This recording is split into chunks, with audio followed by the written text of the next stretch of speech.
మహాశివరాత్రి బ్రహ్మోత్సవాలను పురస్కరించుకుని శ్రీశైలంలో దేవస్థానం ఆధ్వర్యంలో ధార్మిక కార్యక్రమాలు ఘనంగా కొనసాగుతున్నాయి.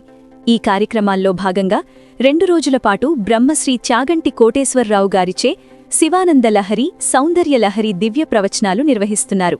జగద్గురు మఠం ముందు ప్రత్యేకంగా ఏర్పాటు చేసిన వేదికపై ఈ ప్రవచనాలు జరుగుతున్నాయి. తొలి రోజు కార్యక్రమం సంప్రదాయబద్ధంగా జ్యోతి ప్రజ్వలనతో ప్రారంభమైంది.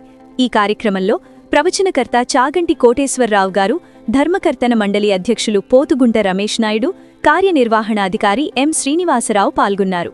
ప్రవచనంలో చాగంటిగారు మాట్లాడుతూ ఆది శంకరాచార్యులు రచించిన శివానంద లహరి, సౌందర్య లహరి గ్రంథాల విశిష్టతను వివరించారు. శివానంద లహరిలో శ్రీశైల క్షేత్రం, భ్రమరాంబిక మల్లికార్జున స్వామివార్ల ప్రస్తావన ఎంతో విశేషమని పేర్కొన్నారు.